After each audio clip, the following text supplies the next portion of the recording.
This podcast is brought to you by Primary Arms. Primary Arms seeks to provide the best shopping experience for everything firearms. With over 13,000 products from over 400 top brands, Primary Arms carries a complete selection of rifles, handguns, firearms parts, shooting gear, apparel, and more. Every order comes with a commitment to superior service, backed by fast shipping and an expert support team. Primary Arms, serving freedom since 2008. Find out more at frn.deals/PA.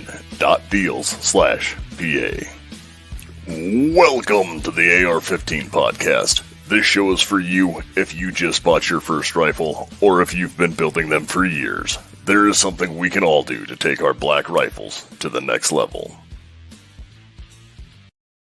My name is Nick Dooley, and I am joined as always by my co-host Garth Hofer. I'm an attractor. It's gonna be loud. I'm gonna mute myself now. Who I will translate for in case you didn't hear him say that. He's an attractor and it's loud, so he is muting himself until he has something to say, just so that everyone doesn't get the beautiful ASMR of the John Deere tractor.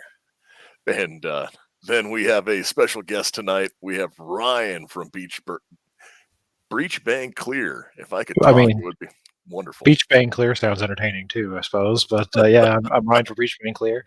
Nice to meet you all. Yep, and thanks so much for coming on tonight.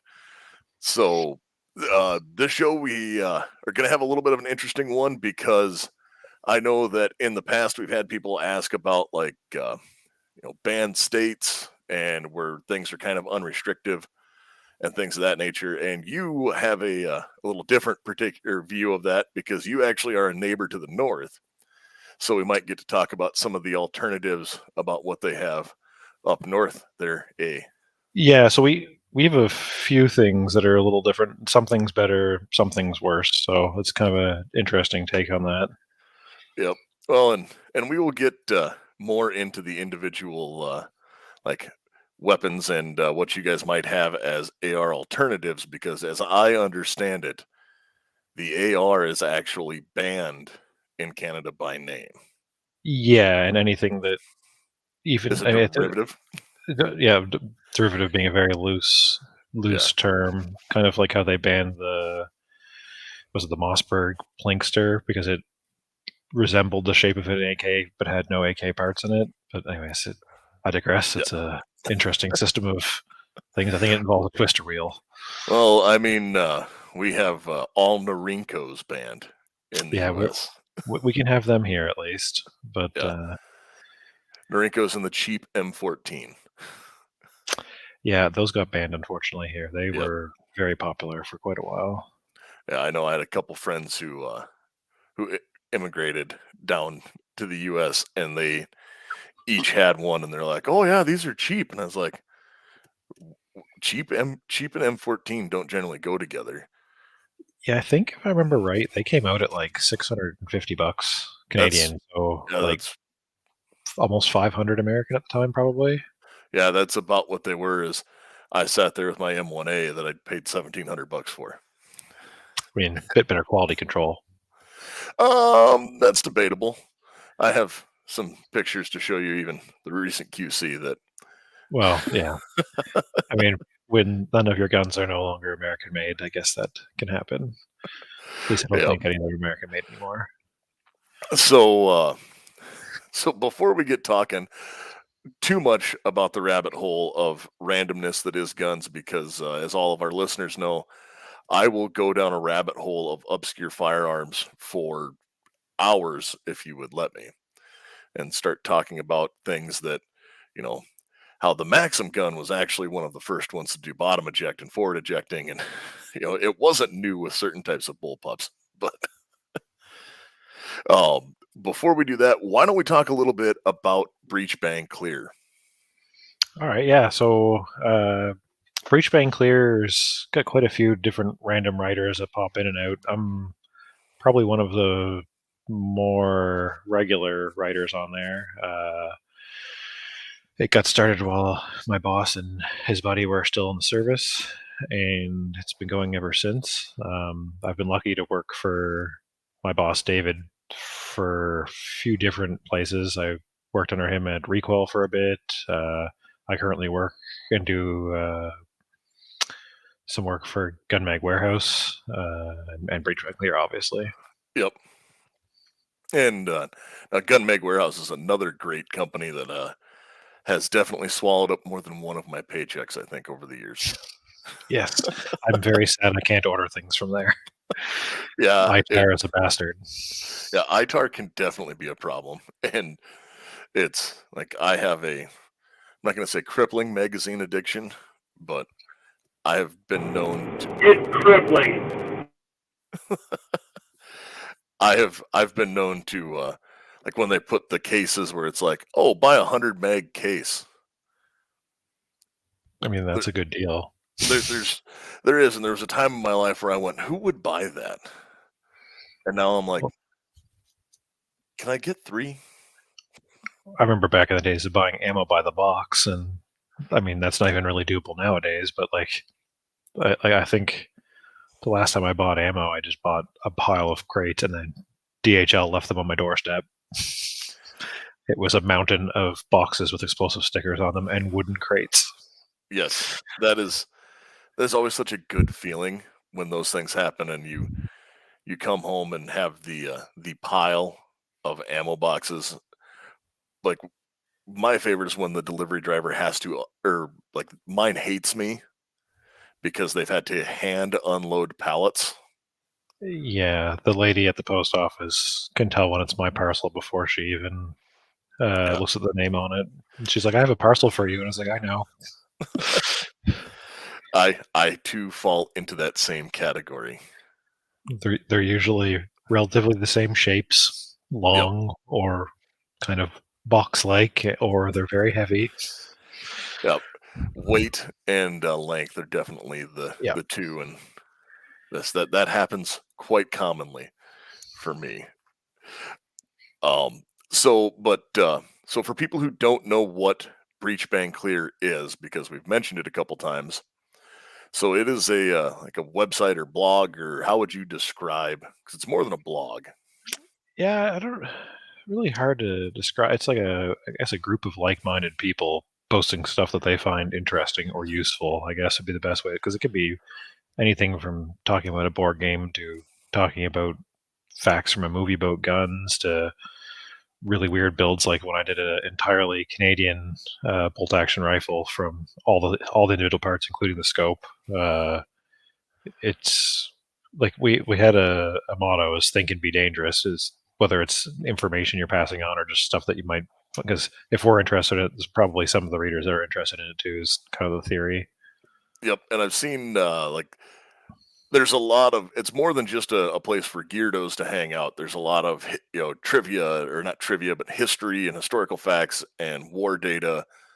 But on the same token, if you've been on the fence about getting a Vertex bag versus a Mystery Ranch bag, you can find somebody there who's ran both of them. Yeah, I don't know if you can see some of the gear pile behind me here, but there's, I don't know, probably 4 different Mystery Ranch bags on the ground right now next to me, along with my Kafaru stuff up there, Yeah. up that way.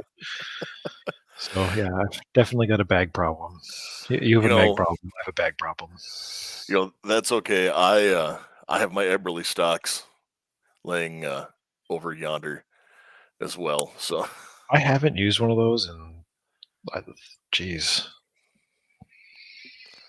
16 years maybe. It's like, 'cause they're not really super popular at where I'm from. I think yeah. more towards the center of the country you'll see them in stores, but out here that they're not. I mean, I guess neither is really Mystery Ranch or any of that stuff out there. But Well, the main reason why I bought my first Eberly stock bag was strictly for carrying a rifle. the rifle For scabbard.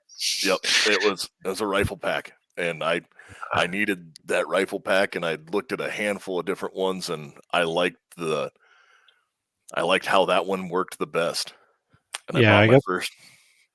I got 2 bags that can carry. Well, I guess I had 3 at one point. I had the first tactical one with the actual like uh, rifle case that like went in and attached into it. It was a little cumbersome. The rifle case is nice, so I still have that floating around somewhere. But The Mystery Ranch Overload and then my Kifaru Nomad are two ones that can carry rifles. I like the Nomad the best though, just because it's the wing design on it, being able to clamp down on other Yep. things. It's pretty convertible from a big bag to a small one. Yeah, and it's a super solid way to look at that. And then it's just I did that and then kept going on when I needed another bag. I bought another Eberly stock and then I bought another one and Yeah, they just keep following you home. It's weird how that works. yeah, it's oh I need this other one. Well, I could buy this, but this one can also double as an SBR bag. So Yeah, I should definitely get that. three of the bags on my floor in the room right now are 32 liters. Why do I need three 32-liter bags? I have no clue, but I have them and I use them all. So, Because it's a good size. like, one's a range bag, one's a travel bag. It's just you gotta use each one for different things. Yeah. I mean, you can't have everything be a 100-liter pack. And No, the overload's a bit much for daily tasks. I mean, I could fit at least like two dead hookers in it, so like that's a plus. But I mean, my current daily carry for, you know, for the very mission specific job I'm doing now is about 100-liter, but it's got a full IBA and Kevlar and all of that in it. So, yeah, I don't have. I mean, they banned body armor in my province, so that does apparently only if you're a first responder or security can you get it. They somehow didn't have mention of military in there, which I thought was kind of odd, but yeah, that's the mine is straight issued. So, yeah, that's another thing. They don't issue plates very often in the Canadian military for just like training and stuff. yeah, so that is that is fair and it's just one of the handful of differences. But so when we talk about it where you can always kind of find cool stuff on Breach Bang Clear, one of the other things that you guys have done that I've always liked is tried to build a more like user centric community. I think would be the way to phrase it. Yeah, I mean, you're nothing really if you don't have the fan base and people to talk about things with. It's we even like just amongst the writers, we believe in having discourse. If you have different views, we love that kind of thing. We love discussing because you learn things from like some people have this echo chamber they sit in and they want to only listen to the same things, people who have the same views, but that doesn't allow you to grow and prosper. So it's nice having those different views because people have different takes on things.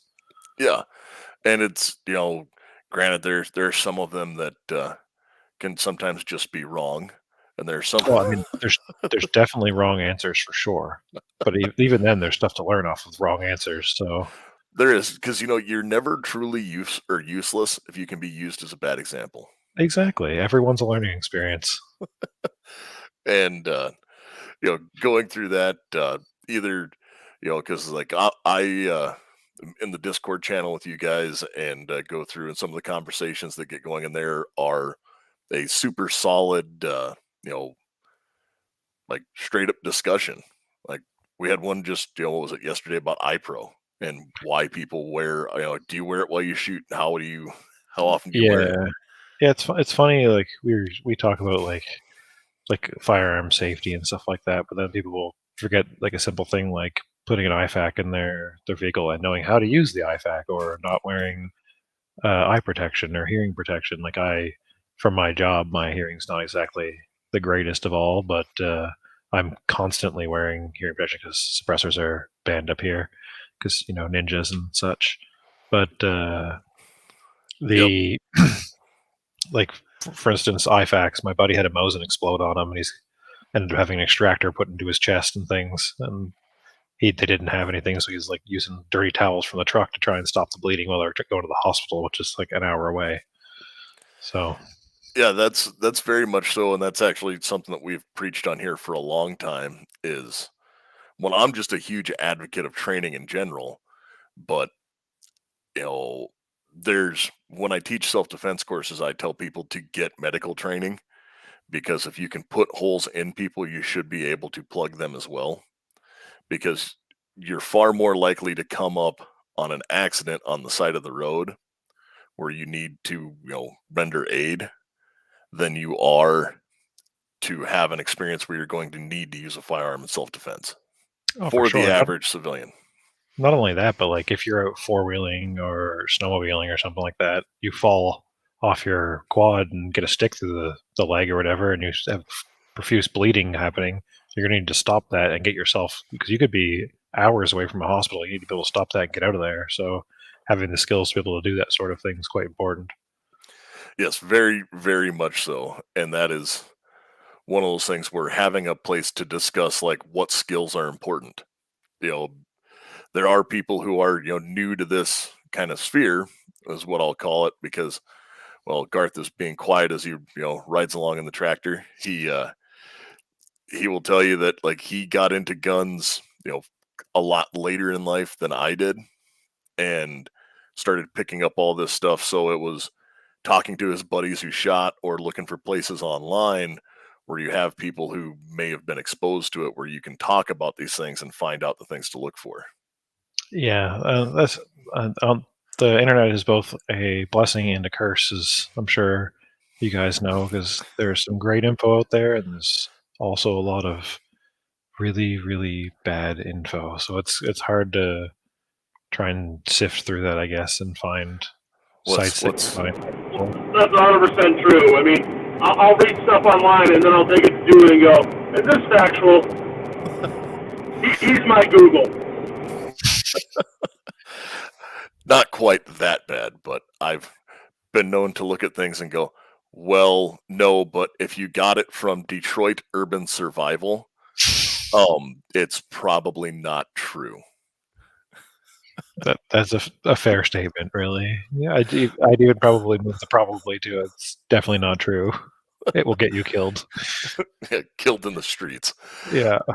But that is so finding that kind of, because like you said, the internet is a great and wonderful place and a terrible responsibility at the same time. Yes, it's a blessing and a curse, really. You have all of humanity being able to share ideas. It's just, unfortunately, as we said earlier, there's definitely people with wrong ones too. So, but they have Dunning-Kruger effect and don't realize that they're too stupid to realize they don't know what they're talking about. Yes, there's definitely like some of the memes that come out about that where it's like, you know, somebody who's, knows nothing and knows they know nothing. Somebody who's at peak Dunning-Kruger who still knows almost nothing but thinks they know everything. That's the dangerous ones, the ones that aren't willing to learn because they think they know everything. And then the ones at the other side of the valley that, you know way more than everyone else but think they know nothing. Yes, that's there's a lot of people like that, or with either just confidence issues or just they've been told they have no clue what they're talking about by somebody else, and they start to believe that kind of thing. Yeah, well, sometimes I will routinely say like I am by no means, I don't like the term expert because expert implies you have nothing left to learn, and I'm like I learn stuff every day. Oh, I consider my brain like a ball of clay. It's already ready to just waiting to be molded for something else. Like there's always new things to learn and just different ways to see things, and I don't know. There's not always one right way of getting somewhere. Yep. And that is one of the great things about having the willingness to learn will help everyone out when you find all these things. Oh, for sure. And being able to like, I find especially nowadays, people have a hard time of just having a civil conversation. You can disagree with someone, but still talk about why, or you might think it is and what they're like, and listen to them. But some people just they kind of shut down and just kind of argue and try and talk over the person. You're not going to get, no one wins. Like you're not going to win against a person who believes their views over yours, and it's just going to shout at each other. Yeah, I've had that before where people have gone through and you do the, well, okay, you're entitled to that belief. I don't think that's true. Why are you attacking me? Yeah. I am not. Yeah. I will ask you facts or ask you questions. But Yeah, I don't like when the thing starts off with "I feel." That's my That's kind of where I draw. It's like, okay, you can feel, but does it? Yeah, I feel this. Well, that's neat. I feel that's invalid. I feel the government should let us have fully auto machine guns. How about that? Yeah, I mean, I definitely have that feeling as well. None of us could afford to shoot them right now, anyways. That's correct. Yeah, I Those are mean, the like, five round belts. oh, and then I'm not going to get into the issues with belts and training people. I spent the last month doing a lot of training on how to shoot machine guns with new troops, and I'd say the two things I missed the most in the army were machine guns and rocket launchers. well, I don't like carrying them, but shooting them's fun. yes, I luckily am in a position where I train people to do those things, and so they are definitely fun. And my favorite dad joke of the last month is, do you know why the like this is not just a dad joke, but do you know why the AT4 is named the AT4? So the AT4, the anti-tank weapon, is made by the Swedes, Mm-hmm. and they're the same people who make the Carl Gustav, and it's ostensibly a smoothbore disposable Carl Gustav. What size projectile do you think it shoots?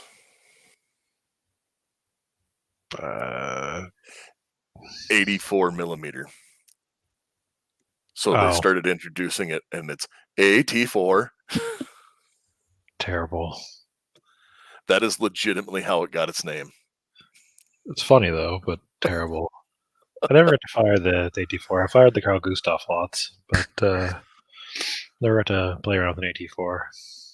Um, AT4, you're not missing much between, like, Carl Gustav's a lot cooler. Although I think the American military's got the light version of the Gustav now. I have not played with one of the more modern ones. It's been a minute since I got to touch a Gustav. So, I held one at SHOT Show one time, and I was completely baffled by how light it was. well, Barrett a couple years ago had like a 8-pound 240 there too. So Yes, yeah, that would be great for carrying, but I don't feel like long sustained bursts from that would feel very great. no. So since this is typically a podcast about the AR-15 rifles, and we've not really talked about any of them, why don't we talk about some of the hurdles that you guys have up there north of the border with Sure. uh, with having them? Because I know that you and I talked a little bit before, and you have, like, I'm not going to call it a variant, but a different version. And Yes, kind of. Not definitely not a variant, and but yeah, the whole mess. So I guess I'll start at the beginning. So AR-15s were legal for a very long time here. Only in the past few years have they got the ban. Our rules were better in some ways than your guys, but worse in others. So an AR-15 was only for the range, so it was what we consider a restricted firearm, same as pistols in Canada. So like we don't have the ability to carry that stuff, but I could take my Tavor anywhere I wanted, which didn't make a whole lot of sense, but that's the way those sort of things run out. So like we didn't have barrel length rules on our restricted, so I could literally have a barrel with the tip of the bullet hanging out the front of it. So like in currently locked up in my locker there is a 7.5-inch barreled AR that we don't have what you guys call SBRs and things like that. We don't have to do those silly pistol braces. I mean, it's a great workaround, but it's a needless thing in the end, really. And then they banned them, and we've been currently waiting for what the whole plan is, whether they're going to buy them back or whatnot. Anyways, that's outside of that. So now a bunch of companies have come up with basically what they consider to be not ARs. So there was a big spat of them when it first started. like when it was first there was rumblings around it, a bunch of companies had come up with their versions of different guns, and then when they had the ordering council that banned the AR-15 and a bunch of other stuff like 50 cals and things like that, the AR-15 and a bunch of things that they considered to be variants of an AR-15 were added to the list. There is no actual legal definition for a variant, so that's currently being disputed in court. But they threw in a whole bunch of guns at the same time, so it left certain guns unscathed. Like we thought that originally the SKS was going to be part of the ban list, and like the Tavor was another one that seemed like it would have, because it's short and scary. We figured that would have been on there, but it wasn't. So it was kind of confusing as to why certain guns got hit and certain ones didn't. But the big thing for the past few years in Canada has been variants of the AR-180. And so some of them are done really well. Some of them are done not as well. Because I find there's two kind of levels of purchasing in Canada. Some people just want the really cheap gun, and then some people want a really good gun. And unfortunately, because of just considerably less people that buy firearms in Canada, it's hard to get the scale of issue to make things super, super cheap. So you end up having to cut corners here and there, whether it is a 3D printed part that probably should have been 3D printed, or a little bit of QC here and there. Fair enough. I mean, those companies, for the most part, did stand behind what they had done and fixed people's issues, but there were like a lot of pistons snapping and things like that because the gas port was slightly misaligned. Well, and the AR-180, I've gone on record before in talking about the AR-180. So that was like one of Stoner's later designs, and he thought it was a fix for everything wrong with the M16 or the AR-15, and went to piston driven, solved a handful of issues they saw in the issuing for the American military of the M16. And there are so many rifles now around the world that are based on that AR-180. Loosely or very, yeah, for sure. Yeah, it, like you said, loosely or very. What is that god awful, the Enfield bullpup, the SA-80 or whatever it is the Brits use? Yeah. Yes, the SA-80. That thing, they just bullpupped a AR-180 and did a terrible job of it. But yeah, I haven't heard overly great things about it, really. Yeah, I've shot one once. I've heard the newer versions of it are better, but I mean, it's kind of like polishing a turd, I guess. But yeah, it's really hard to make something terrible and go, hey, so we made this. It's hot garbage, but you know what? The next version is just not quite as hot garbage. I mean, they did that kind of with the M60 for a bit there. The initial versions of it weren't exactly loved, and yeah, well, about 100 rounds you'd get through it before it would jam. Yeah, it's like using magazines with an M249. It just doesn't work very well. It's there. It's a feature. Well, now I can speak to that at length with the M249 and mags. You can. There's two ways to get around it and get it to function good with mags. Is that like a good or like a good?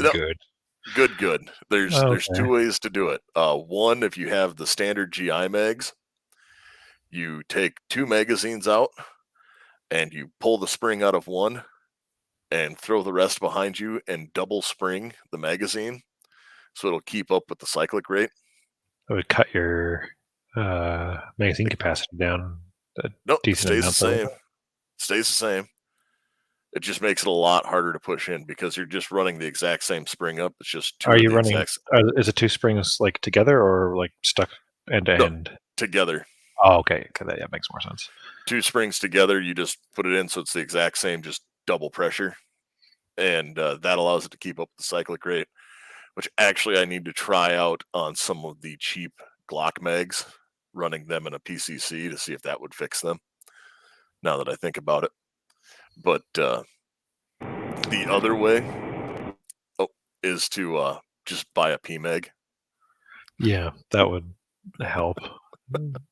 I went the complete. I like weird guns and stuff that's not quite mainstream. Like both my ARs are in 7.62 by 39 because I just felt like being different, I guess, and it was more of an interesting problem to solve. But like I only have guns that use, like for my pistols, they're all CZ 75B magazines for them. So like my Archon or my Ruger PC carbine, I recently transferred over to that using an Innovation Armory magwell insert because they did what Ruger didn't do and actually made extra magwells. That would work with everything. Well, they've got the CZ 75B mag one now, and they're in works on a P321, I believe. So people who have a Ruger PC carbine and actually want to have it have the same mags that their pistol does is convenient because that was one of the big selling points when they released the PC carbine was how it was going to be able to have different types of magazines in it. And there's only, since they've released it, 5 or 6 years ago, there's only the 3 magwells, 2 Ruger ones, and then the Glock that it comes with. I think you just made Glock or Garth's Knight saying that they're doing a 320 mag for the PC carbine. Well, you did, but as fun as that is, I kind of want to climb out of the rabbit hole and ask him about the restrictions of actually buying a firearm in a less free state than South Dakota, if we could go that direction. Not that I'm not enjoying this conversation 100%. Fair enough. So, yeah, what is the process like? So, my completely layman's term, I know that you have to get your firearms license. Yep. So there's two classes of firearms license that everyone can get. They're restricted, which is for hunting rifles and some other guns of basically most guns that are over 18.5-inch barrels. Certain guns get classified as restricted, but this is based off of scariness and the way the wind's blowing that day. And then you have your restricted, which is a license you can get for things like pistols or short-barreled stuff that's semi-automatic. And then they've recently changed so that you need to, because before I used to just walk into a gun store, go, I would like to buy that bolt action or that shotgun, and then I would buy it and then walk out the door. There was no extra things. I don't have to have an FFL like you guys do or anything like that. But now for restricteds, they have to record all your information at the store. And if you're doing, if I was selling a gun to you and you were in Canada, we'd have to call to make sure that your licensing and everything is valid, basically. So you have to call in every time you're doing a deal, and they give you basically a one-time thing for selling. You don't have to tell them what gun you're selling, but you have to basically verify that the person's license is in fact valid still, even though before you could look at the card and go, okay, yes, it's valid, but now you have to actually physically verify it. And then do they still have a long gun registry? Kind of. So Quebec kept the long gun registry. They won in court to be able to keep the data that was supposed to have been destroyed. And then there's kind of a pseudo one now because the dealers have to keep records. So there's, if they really wanted to, it's kind of the dealers are maintaining it now instead of them maintaining it in a centralized place. So I'm not really sure what it's doing, but yep, that's one similarity we have is, so the U.S. has no national firearms registry other than NFA items. So silencers, short barrel rifles, short barrel shotguns, etc., are the only things that are actually registered with the federal government. But with the last crazy bill that they passed, they changed it from where FFLs had to maintain their records for 20 years to now it's forever. It's a lot of paper. or turn them into the government, and Oh, then they would maintain the list in yeah, case sure they will. something happened. That's actually, speaking of short-barreled shotguns, that's one of the main differences we have from you guys. Is short-barreled shotguns are prevalent up here, and you don't need any extra garbage to get them. 2 seconds here. So for pump actions and things like that, as long as the whole firearm is 26 inches overall length and is shortest fireable condition, it's perfectly legal. So we had a lot of 8.5-inch barreled shotguns here that are perfectly legal, and they're made by Norinco and cost very little. We also get like a lot of like super short double barrels and things like that.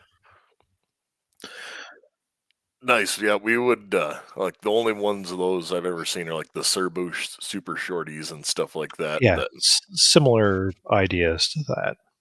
And well, like the Serbus are not because they're a legit pistol grip, I mean they're like Mhm. 16 inches long. But when you get into like the Remington TAC 14 or the Mossberg Shockwave, Mhm. those, where they're over 26 inches long, but they're a 14-inch barrel. So they are a firearm. So they're Yeah, so that's actually another kind of thing about like a big difference between Canada and the States is your guys' firearms are at the federal level, sort of, but then like all of your states have their own framework of the way they deal with things, whereas ours are pretty much the same, like right across Canada. Um, so like buying a pistol's the same anywhere. So you purchase the pistol online or in store, then you have to go send off the request to the chief firearms officer. They approve it, and then you're allowed to take it home. So it's kind of, I think, similar to like your NFA items, but a lot quicker. Do those restrictions, do they fall under like magazine capacity as well, or is that like a non-thing? No, yeah. So the magazine capacity thing is for pistols. It's 10 rounds for all pistols, and it doesn't matter whether it's 22 or 9 mil, or if you had like a pistol AR, it was still 10 rounds. But if you have, say, like a pump action, lever action, bolt action, those have no magazine capacity. 22 rifles, for the most part, have no capacity other than the 1022 because they tried to somehow say that the 1022 30 round magazines were made for the Ruger Charger, even though they were out long before that ever existed. So my 1022s are all stuck at 10 rounds now. But like any other, like if you have a Remington 590, I think it's 597s or 22, it's got the Rugerish looking mags. Those are 30 rounds still. People have made adapters for the 1022 that takes those mags. And then like restricted rifles, so it's like semi-automatic rifles and things like that, is 5 round mags. But the caveat being you could use pistol mags in it. So like all my AR mags for the most part are 10 round AR mags. So I use a lot of the Cross Industries ones because it's two 10 round magazines that actually snap together. So they actually are a 30 round mag length, so they fit in tack vests and stuff a lot better instead of just disappearing into the pouch. But then there's another caveat to all of that where it says that it's 10 rounds of the cartridge is designed for. So if you have like a 40 cal magazine and a pistol that takes 40 cal magazines, you can get like 13-ish rounds in it.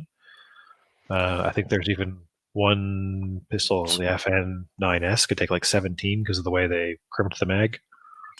I also know that now I've heard this, and I know no one would ever do this. There was a company up there that was selling like 50 Beowulf mags.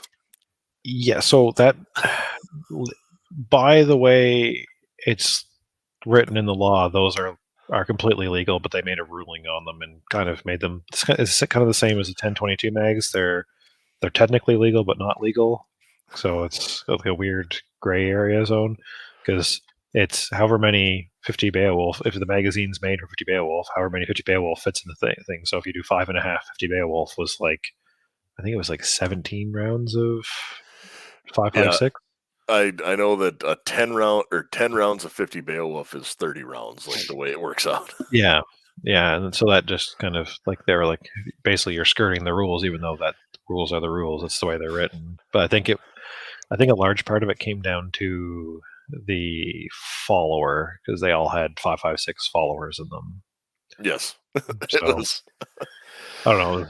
That was man. It's been a while since I even thought about that. There was a few companies in Canada that were doing them, and then I think like C Products had them out for a little bit or something for us. Yeah, I told somebody about that who lives in we call them a band state down here, obviously, and they're talking to me like, "Well, I can only have a 10-round magazine," and I go, "Okay, well, just get a 10-round 50 Beowulf magazine." And they went, "What do you mean?" And I told them that story because I had a friend from Canada who, Yeah, it would depend on how their rules are written. If it says 10 rounds, or if it says 10 rounds of the caliber that it was specified. So, like if ours just said 10 rounds, that was it. That would stop things like the 40 cal mags and the yeah, 50 Beowulfs and things being used. But yeah, s- it's a firearms laws are such a confusing mess. yeah, and especially, you know, it's it's bad enough like where yours are controlled at a federal level, ours are controlled obviously at a state level and bouncing back and forth. So Garth and I are both competitive shooters, and they were doing a USPSA. I want to say it was like nationals in Colorado, which is a banned state. So there were several rules, and it was, well, if you're coming in, yes, you can travel with them. And there were a lot of people who were worried about having their, anything over 15 round capacity or, Yeah, we have a similar thing. So like when guys go down to the states to compete, they will drill the rivets because it's pop rivets that limit yep, most of our magazines. So they'll drill those out for the competition so that they're actually competitive. Because obviously, 15 rounds, 17 rounds is significantly more competitive than 10 rounds. And then they'll have to put a new pop rivet in before they come back to Canada. But you can't do that in Canada because that would be very illegal and you're modifying a yeah, riveted device and whatnot. But yeah, pop rivets save lives. 100%. I can tell. They're It's very, very secure. Um, and so, criminals don't own drills. I mean, it's the hardest thing to purchase. Yeah, drills and pop rivets are, they're very difficult, not used for fixing cars at all. So, do you do any competitive shooting up there then, or? I don't. My schedule is an absolute mess with my job, and I'd like to compete in long range stuff, but like the only long range club in my province is say an hour 20 minutes away, and they have kind of weird out like they'll do a lot of weekend shoots, and I tend to work a lot of weekends, and they don't give you a key until you've been there for a couple of years, so it's kind of hard to just really link up with people there. Yep. um, and outside of that, there's not like a lot of big pistol competitions or things like that. Like I'll go to like the random club level stuff, but Yeah, I just like I knew a couple of guys they used to do like was it Canadian Rifle Radio or something like that, one of the podcasts, and they were far more into competition shooting, but I think it was in their little area. It was an active yeah, club. the basically like BC, Alberta, Ontario have a lot of that kind of stuff in it, but I'm kind of in the boonies, so it's not really a whole lot out here. Yep. So we've talked about some of the differences between having the gun laws back and forth, and you said that most all of the AR platformish rifles up there would be on the AR-180. Yeah, basically anything that's still existing right now is if it's semi-automatics, probably got some lineage to the AR-180. I mean, there's like other stuff like the Tavor, but I mean everything kind of So, lends off either the AK for its system or the AR-180. I would say, like they got the VZs, they got the VZ-58s got banned, the M14 got banned, the AR-15 got banned, and a bunch of stuff that kind of looked like it. So they were pretty comprehensive, but they didn't ban everything, and it's kind of confusing how some of it, where they said it didn't have a direct lineage, and then all of a sudden it did have a direct lineage to the AR-15. I don't really. That's currently, as I said, still being fought in court. Well, 'Cause like we have I wanted to say one of them was like was it the Alberta Rifle Company or something like that. Alberta tactical rifle. Yeah, like theirs was a different version or something that they had. Yeah, they had the modern sporter and modern varminter, and there was another company that Maccabee Defense had their own version of it, and then Sterling Arms had one based off of the ATR one, and I think there was like one other company at the time that had a similar one, and a bunch of other people had ones in the pipes or whatever. Because we have what's called a firearms reference table in Canada. It's not law, but treated as law. So the RCMP, which is like our national police force, The they Mounties.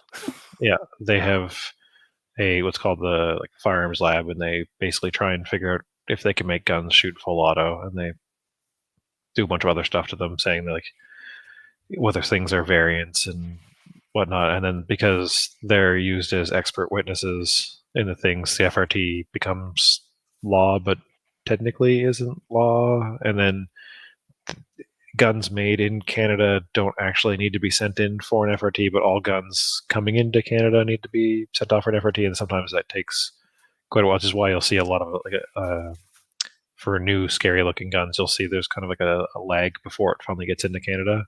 Sometimes they're quick, but sometimes it's up to like a couple of years to get here. But as I said, like certain guns don't, like, it's easier for an FRT because it allows you to export things too, I believe. But it's definitely needed for the import. So like stuff manufactured here doesn't actually require it.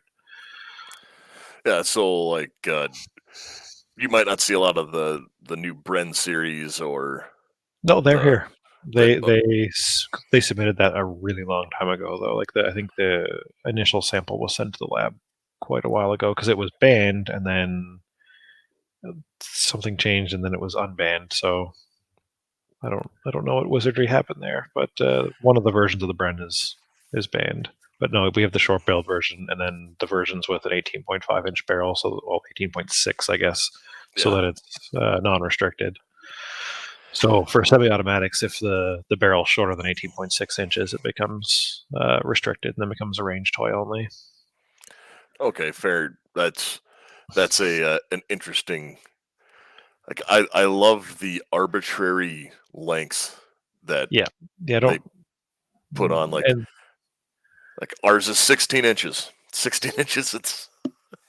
And then pistols is, I want to say like 4.2. I don't know off the top of my head. Like I know my Archon was like literally on the cusp. It was just like a hair over, and I was like, well, that's good. It's still legal, so that import went fine. But like I know we end up getting a lot of like what we call the Canadian legal variants of guns. So for like pistols, it'll have a threaded barrel on it, so it meets the appropriate length, because we don't have the same like pinned and welded thing you guys have for a lot of stuff. So like a lot of us just end up getting longer barrels.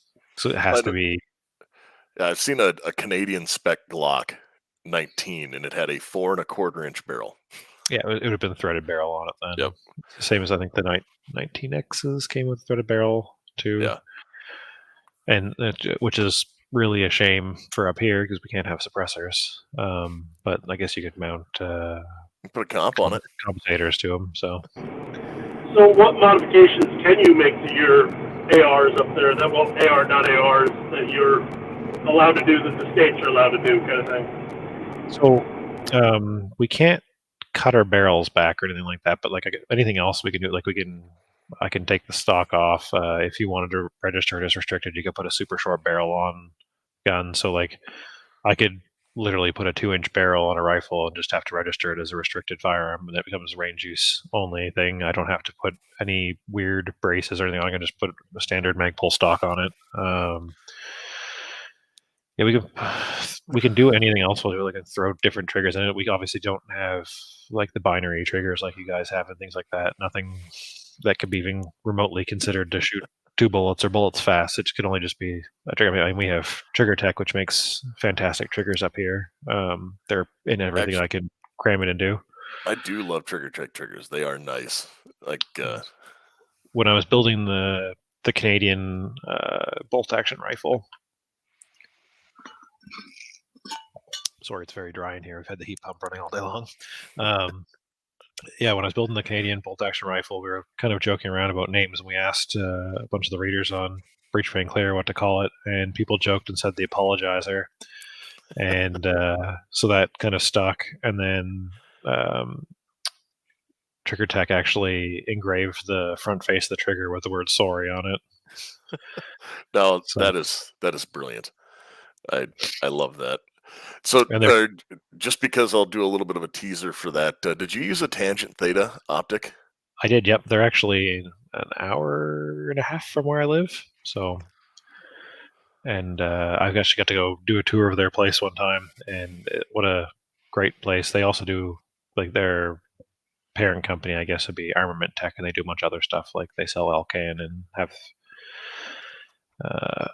their other optic company. I can't remember the name of it off the top of my head. The initials are SAI.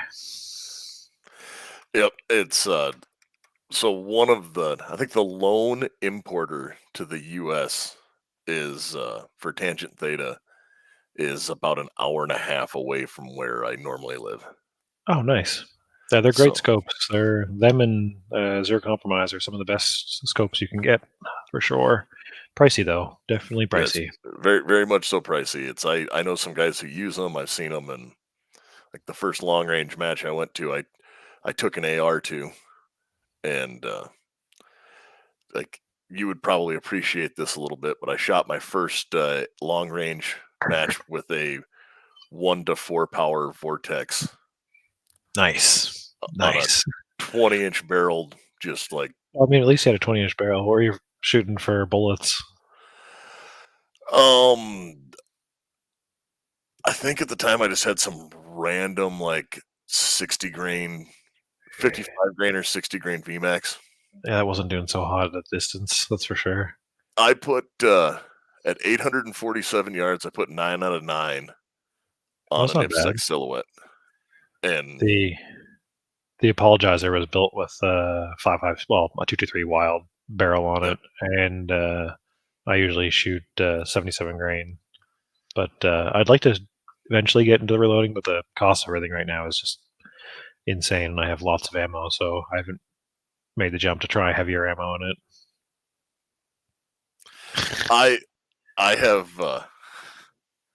Go ahead, Garth. Oh, Garth just quit. But yes, Garth was planning winter wheat. Yes, and but no, I've run 77 grain through a lot of it, and I think he just hit the wrong button. Yep, there he goes. Maybe not. We'll see. Oh. Nope. Okay. Yeah, I hit the wrong button. My bad. No, I'm not plowing. I'm planting. You gotta feed the world, man. Sorry.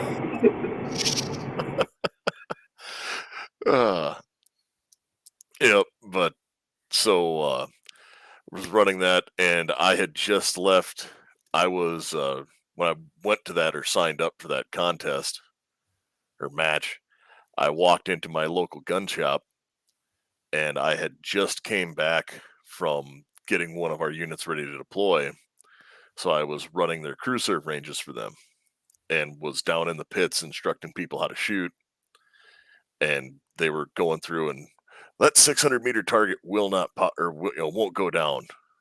And when I go through all these things, it that it won't go. And I went, all right, here. And I looked at my buddy, who's a real good friend of mine in Garth, because he was getting ready to go over with the unit. And I go, is that on? He goes, yeah. So I grabbed this M4 that had an ACOG on it and was dropping targets at 600 and 700 meters. Yeah, they've run a lot of issues with like fast small bullets for target recognition on like steel targets at distance. You don't really see the splashes as well on them. This was pop-ups. Oh, okay, pop-ups. And they were just arguing, I know I hit that. No, you didn't hit it. That's why it didn't go down. And so I grabbed it, and then when I came back, it said AR class up to 750 meters, and I went, huh, I was doing this all day long with an ACOG.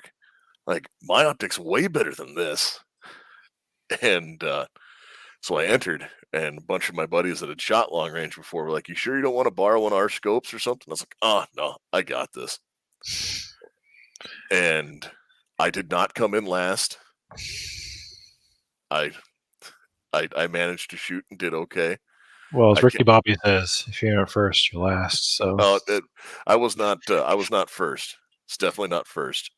But that was the first time I saw a tangent theta scope. And the did you at guy least get came, to play with the turrets? yeah. Yeah, they're pretty nice. Yeah, but there's also a Kale's optic there, and like they were sponsoring it, and was looking at everything, and I'm like, man, like this scope costs more than my rifle and optic. And they went, yeah, it did. But you know what it didn't cost more than? It didn't cost more than VZ grips. And the unique features of VZ grips, considering their AR grips, are it's machined from a solid block of G10. G10 is great because it's durable and it doesn't get slippery when it's covered in mud, blood, or sweat.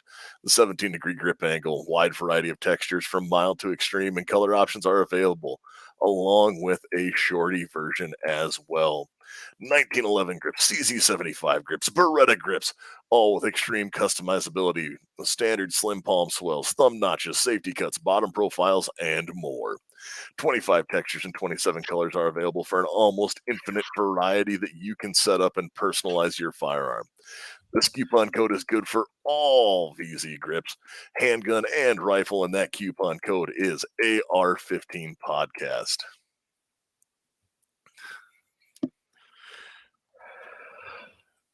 Do you do much long range shooting? Yes and no. So long range is like I have built rifles specifically for long range shooting. I live in an area where it is very easy to long range shoot, and I routinely take prairie dogs at like 600 meters and things of that nature. Coyotes and prairie dogs at that type of distance is not that bad. I have done further. Like I've put shots on at a mile before, but I don't do a ton of it anymore.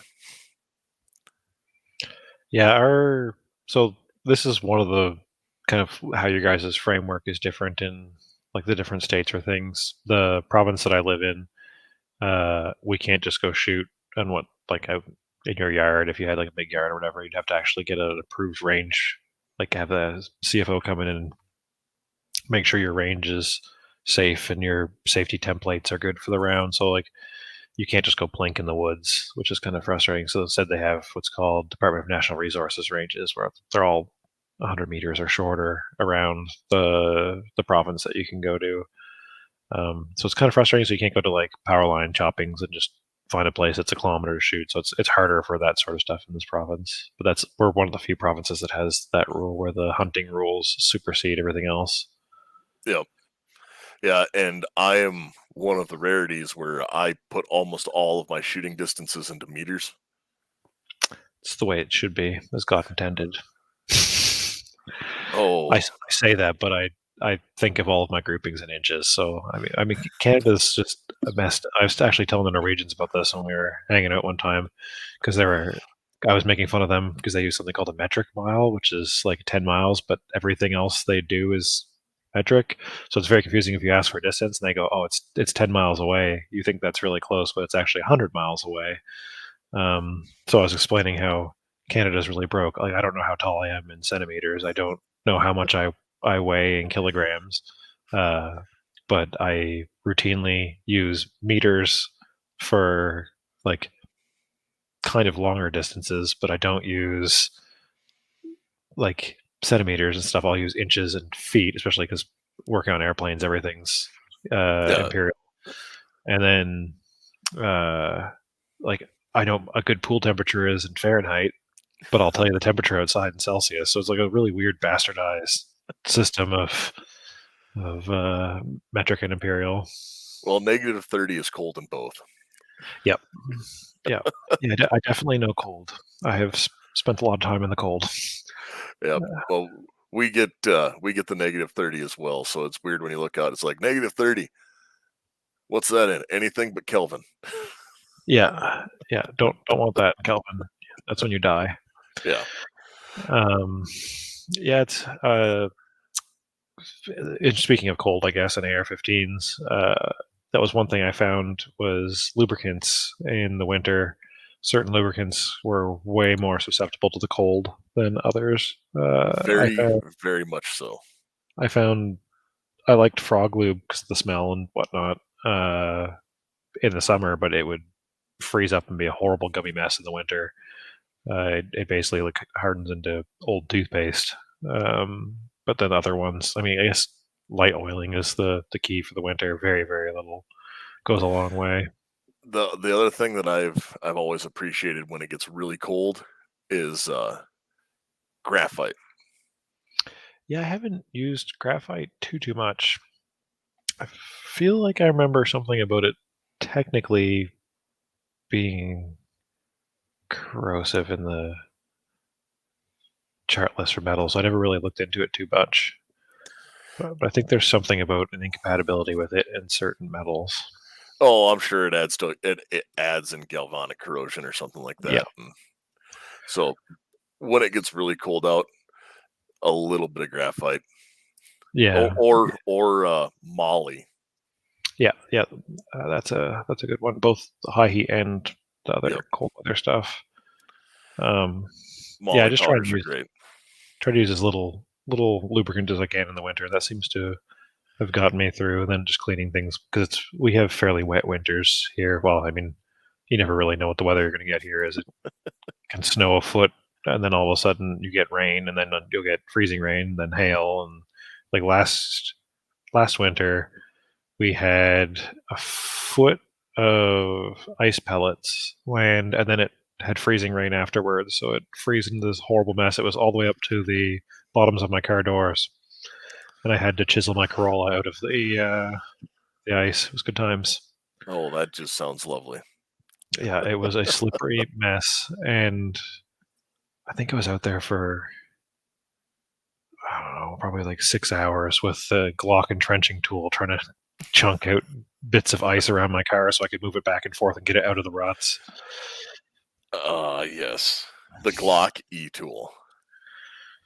It was a pretty good rendition of the E-tool, I'd say. I like the telescoping handle. It makes it a little bit more useful.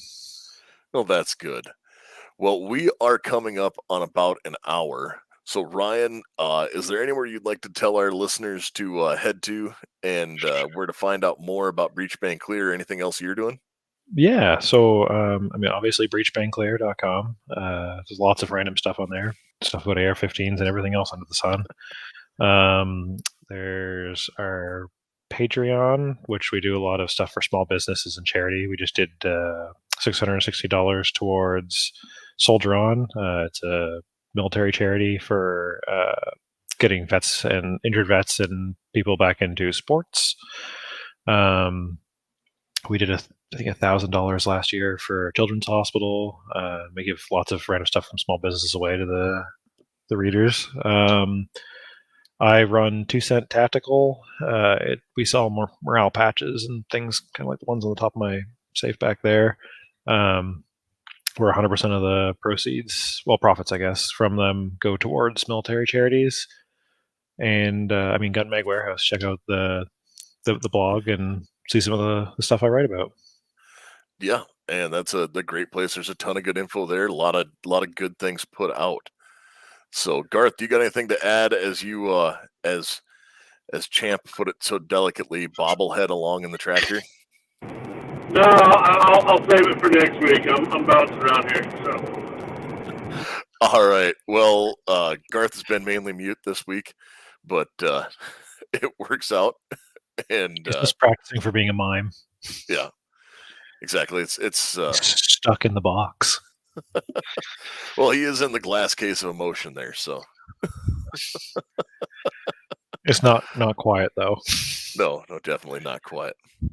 But when they go through, if people want to find us, they can find us at AR-15 Podcast 2.0 on Instagram, AR-15 2.0 or AR-15 Podcast 2.0 at Gmail, AR-15 Podcast on the Facebook, and AR-15 Podcast 2.0 on YouTube.